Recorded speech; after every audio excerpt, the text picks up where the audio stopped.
तो स्टूडेंट्स, आज मैं आप लोगों को कोड के बारे में पढ़ाऊंगा और कोड से जुड़ी सारी जो है कोण और कोण के सारे प्रकार के बारे में आज हम डिस्कस करेंगे। हमारे इस वीडियो को देखने के लिए हमारे चैनल को लाइक करें, सब्सक्राइब करें और वीडियो को आगे देखते रहें। ठीक है, देखते हैं कोण। कोण किसे कहते हैं? जब सबसे सिंपल पॉइंट पे आते हैं, इसे कहते हैं बिंदु। इसे कहते हैं बिंदु। और एक और बिंदु लेने के बाद जब हम एक दूसरे बिंदु को एक दूसरे बिंदु से मिलाते हैं तो यहाँ पे इसका जब नाम रखते हैं ए और बी। एक और रेखाखंड लेते हैं जिसका नाम सी और डी देते हैं। जब इन दोनों रेखाओं को आपस में, जब दोनों रेखाखंडों को एक दूसरे से जोड़ते हैं तो बनने वाला जो झुकाव होता है वही क्या कहलाता है? कोण कहलाता है। इसका नाम रखते हैं ए बी सी। इसे ही क्या कहते हैं? कोण कहते हैं। ठीक है, दो रेखाखंडों से बनने वाले झुकाव को ही क्या कहते हैं? कोण कहते हैं। आइए इसके बाद हम पढ़ते हैं कोण के प्रकार। चलिए, के बाद जो है हम पढ़ेंगे कोण के प्रकार, जिसे इंग्लिश में कहते हैं टाइप ऑफ एंगल। हम जानते हैं कोण कितने प्रकार के होते हैं, तो आज बच्चों हम कोण 12 प्रकार के पढ़ेंगे, जिसमें हमारा क्या आएगा? पहला होगा शून्य कोण, दूसरा न्यून कोण, तीसरा समकोण, चौथा अधिक कोण और पांचवा ऋज कोण। उसके बाद आता है प्रतिवर्ती कोण, या उसे एक और नाम से जानते हैं बृहत कोण के नाम से। इसके बाद आता है संपूर्ण कोण। संपूर्ण कोण के बाद हम पढ़ेंगे कोटिपूरक। कोटिपूरक के बाद पढ़ेंगे समपूरक। समपूरक के बाद पढ़ेंगे शीर्षाभिमुख कोण। फिर उसके बाद पढ़ेंगे एकांतर कोण। इसके बाद जो है पहला जो है हमारा कोण के बारे में पढ़ते हैं। ऐसे ही हम कोण के बारे में पढ़ते चलेंगे। पहला कोण आता है शून्य कोण, जिसे हम जानते हैं किसके नाम से? जीरो एंगल के नाम से जानते हैं। चलिए इसके बारे में जानते हैं।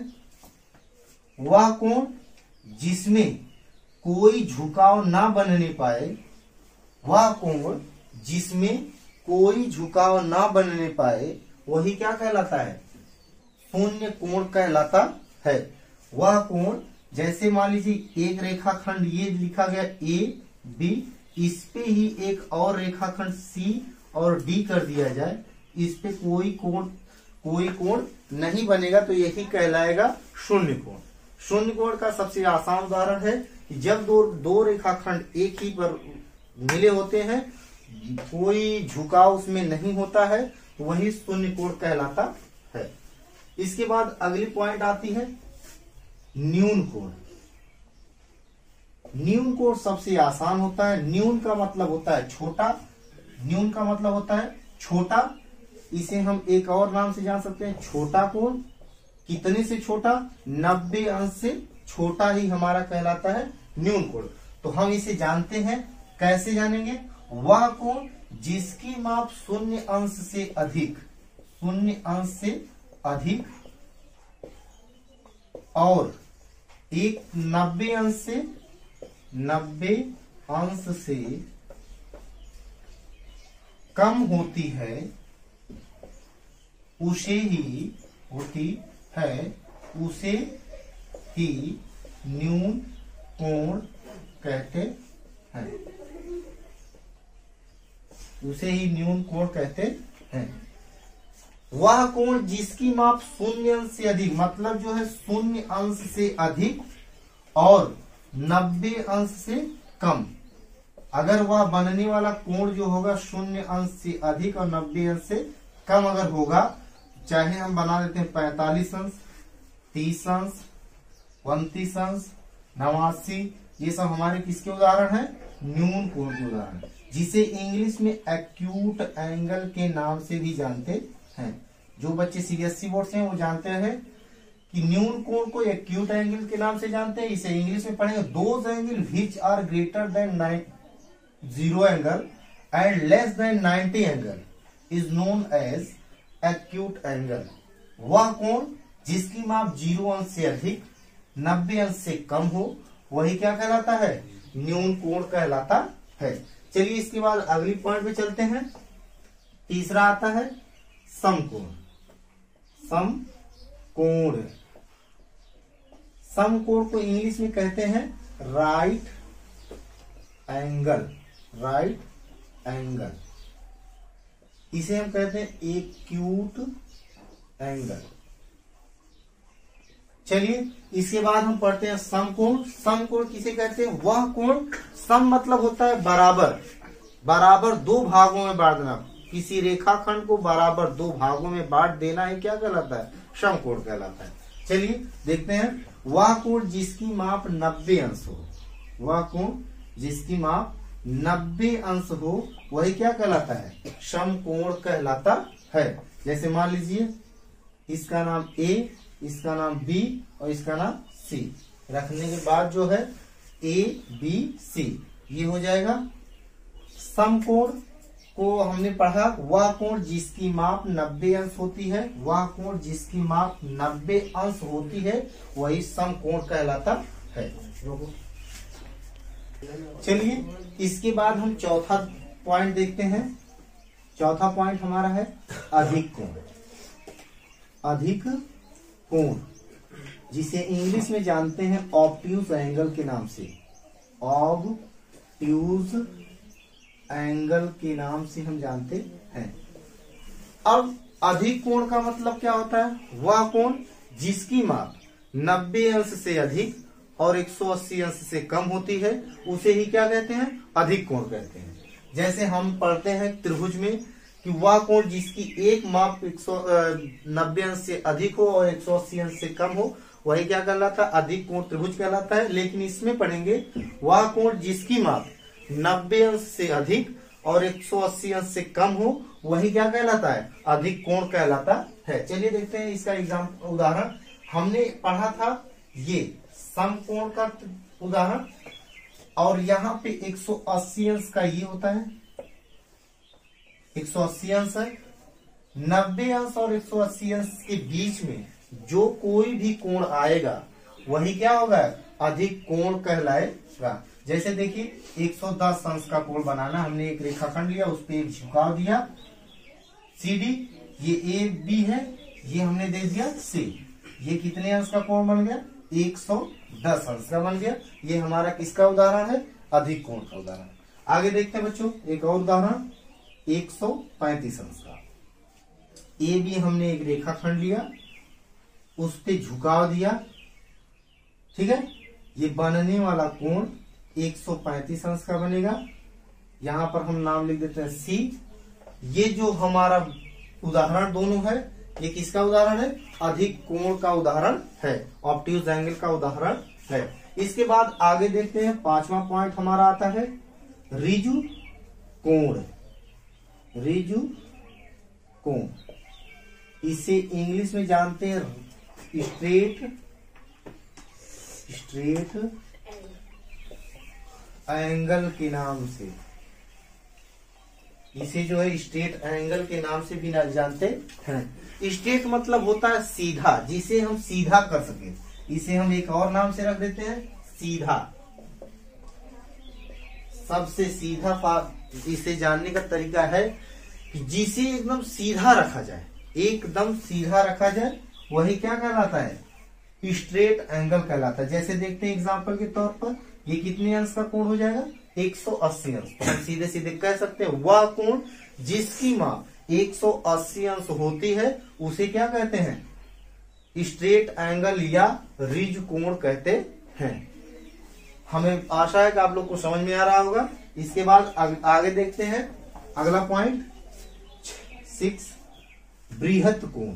बृहत कोण, इसे एक और नाम से जानते हैं प्रतिवर्ती कोण। प्रतिवर्ती कोण।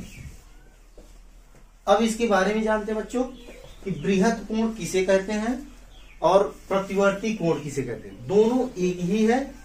बृहत कोण किसे कहते हैं? हमने अभी पढ़ा 180 अंश, और इसके बाद वह कोण जिसकी माप 360 अंश होती है।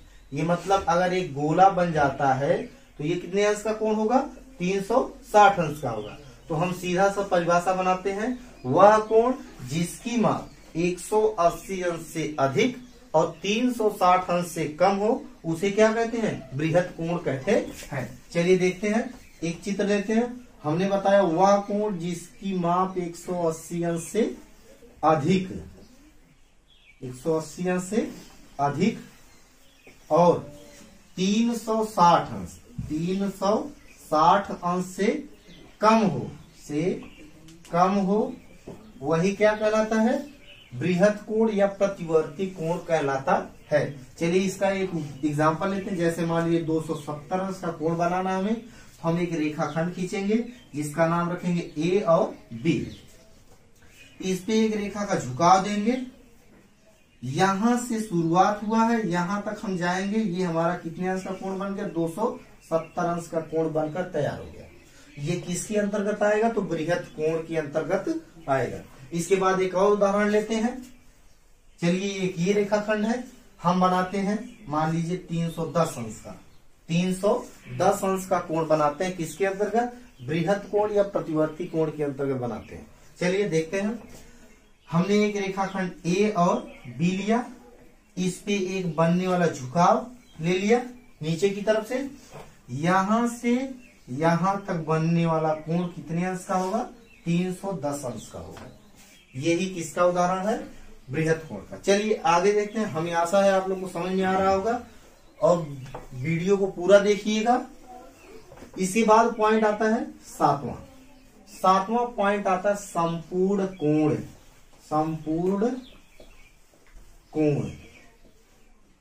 संपूर्ण कोण को किस नाम से जानते हैं, होल एंगल के नाम से जानते हैं। होल एंगल किसे कहते हैं, वह कोण जिसकी माप, होल का मतलब क्या होता है, पूरा। पहले तो ये जान लेते हैं, होल का मतलब होता है पूरा। देखो बच्चों, संपूर्ण वीडियो हम पढ़ रहे थे जिसे इंग्लिश में जानते हैं होल फ्रैक्शन के नाम से। हमने इसका नाम नहीं लिखा, इसका नाम होता है रिफ्लेक्स एंगल, इसे जानते हैं रिफ्लेक्स एंगल के नाम से। ये हम पढ़ते हैं संपूर्ण कोण। संपूर्ण कोण का मतलब होता है कि पूरा, संपूर्ण का मतलब अर्थ होता है पूरा, जो अपने आप में क्या हो, पूरा हो, वही कहलाता है संपूर्ण कोण। जैसे मान लीजिए एक रेखा है, इस पे बनने वाला पूरा कोण, मतलब वह कोण जिसकी माप 360 होती है, वही क्या कहलाता है, संपूर्ण कोण कहलाता है। चलिए देखते हैं, इसको लिखना चाहते तो आप लोग लिख सकते हैं, वह कोण जिसकी माप 360 अंश होती है, वही क्या कहलाता है, संपूर्ण कोण कहलाता है। आप लोग बना के लिख सकते हैं, वीडियो को रोक कर लिख सकते हैं, और हमें आशा है आप लोग कहीं अगर उतार लेंगे तो आपको और अच्छा समझ में आएगा। तो वीडियो को रोक कर आप उसको उतार सकते हैं। चलिए आगे देखते हैं। अगला पॉइंट आता है शीर्षाभिमुख कोण। शीर्षाभिमुख से पहले थोड़ा हम लोग एक टॉपिक और पढ़ लेते हैं जो बार बार परीक्षाओं में पूछा जाता है, हमें वो पढ़ना होगा। ये हमारा आता है कोटि पूरक कोण। कोटि पूरक कोण, जिसे हम इंग्लिश में जानते हैं किसके नाम से, कॉम्प्लीमेंट्री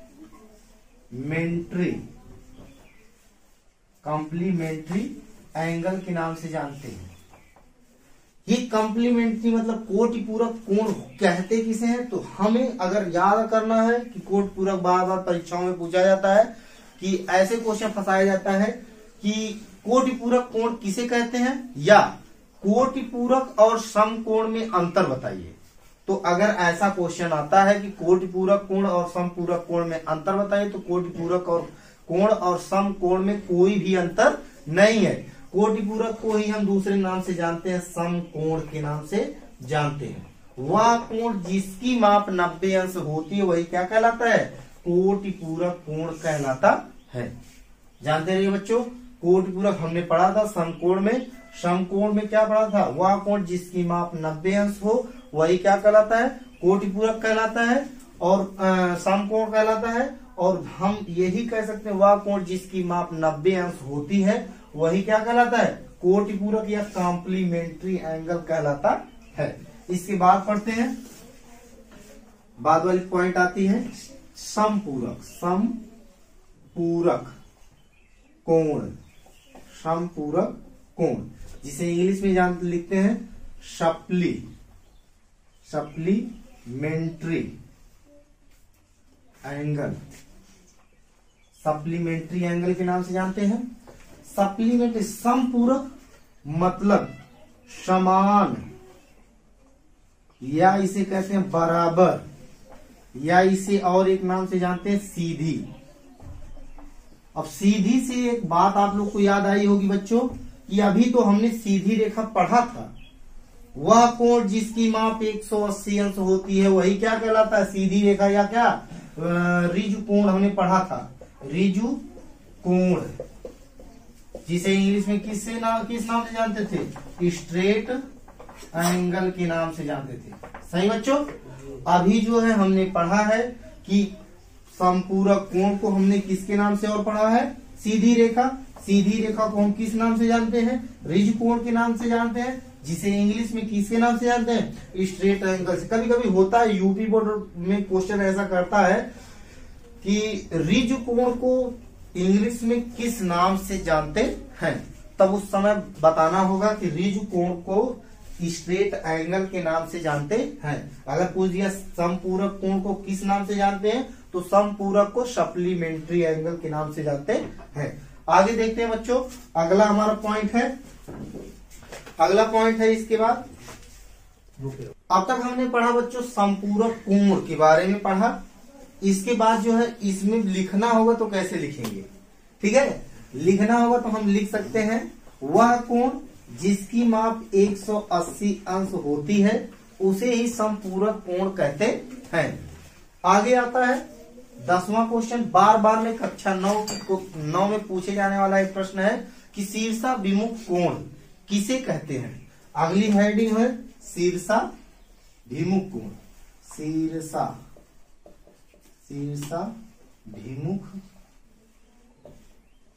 कोण, शीर्षाभिमुख कोण, जिसे इंग्लिश में जानते हैं करेस्पॉन्डिंग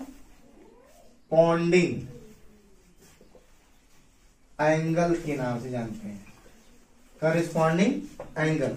करेस्पॉन्डिंग का मतलब क्या होता है बच्चों, करेस्पॉन्डिंग का मतलब ये होता है उल्टा, उल्टा एंगल का मतलब कोण।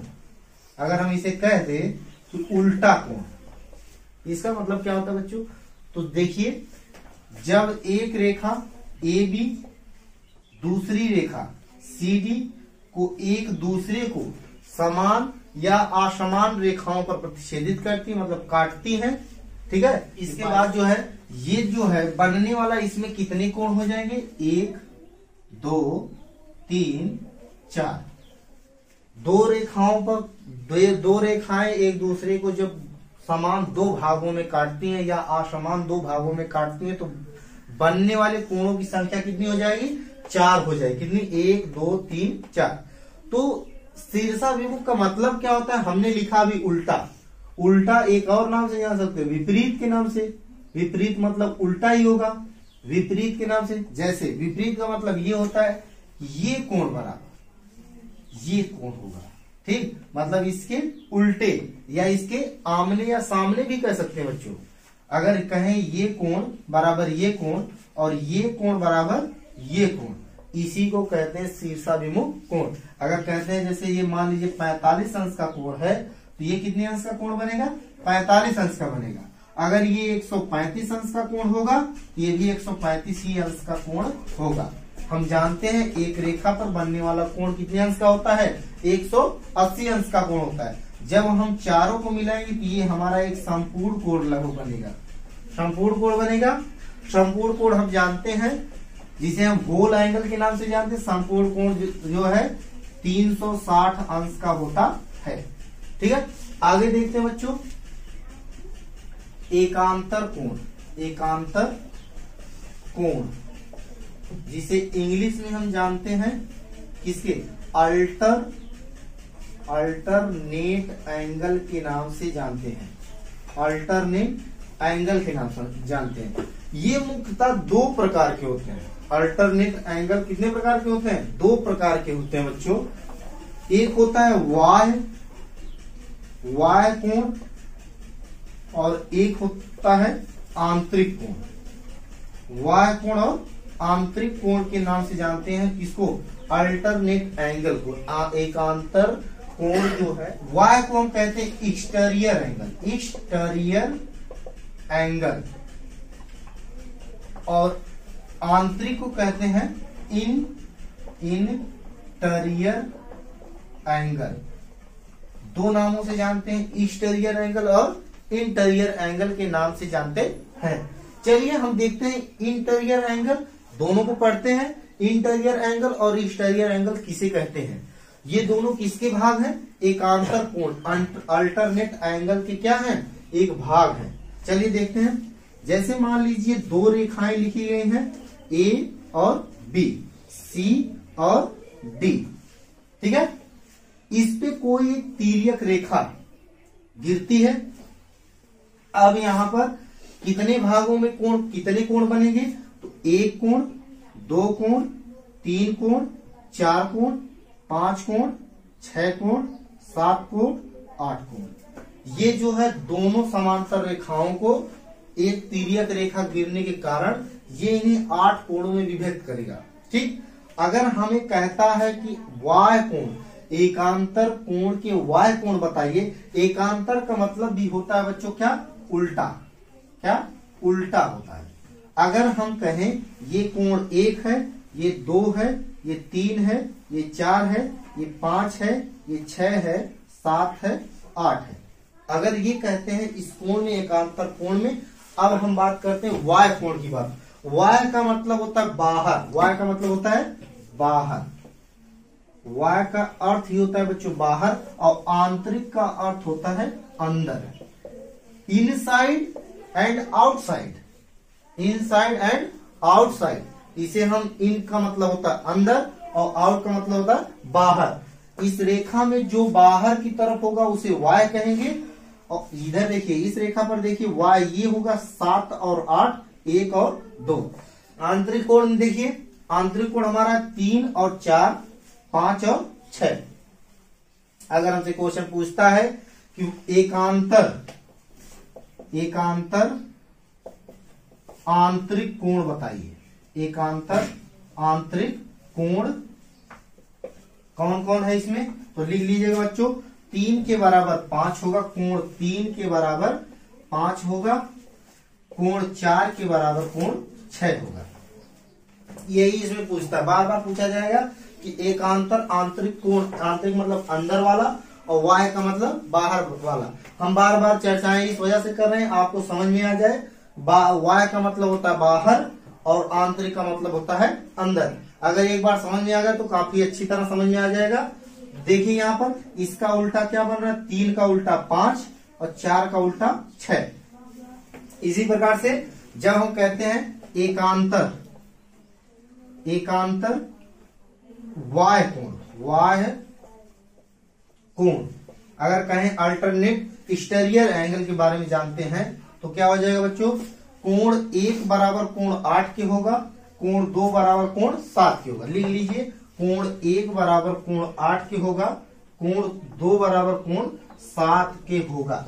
यही हमारा है एकांतर आंतरिक कोण और एकांतर वाह्य कोण के उदाहरण। पढ़ेंगे संगत कोण। अगली हमारी पॉइंट है संगत कोण।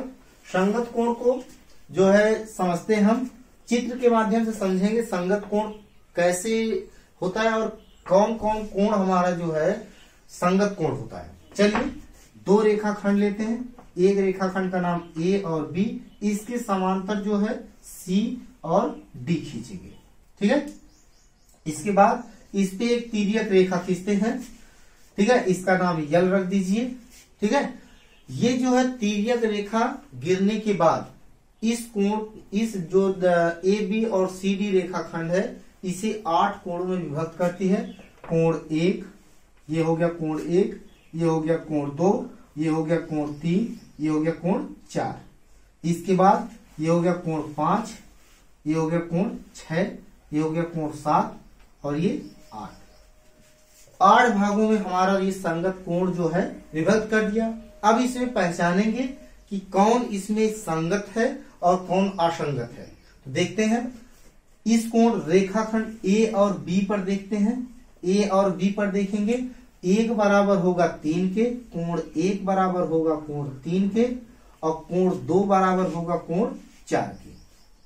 ठीक बच्चों, उसके बाद सीधी रेखा पर देखेंगे, कोण 5 बराबर होगा कोण 7 के, कोण 5 बराबर होगा कोण 7 के, और कोण 6 बराबर होगा कोण 8 के।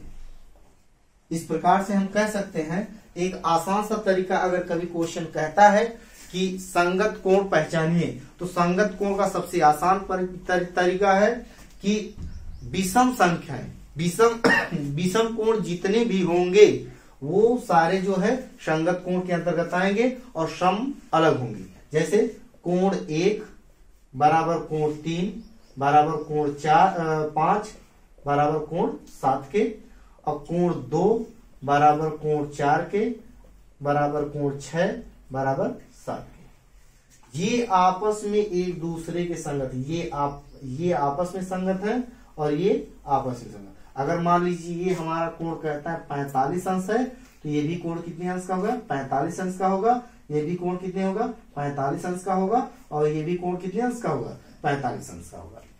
आगे देखते हैं, अगर कहता है ये कोण 135 अंश का है, तो कोण 4 भी कितने अंश का होगा? 135 अंश का होगा।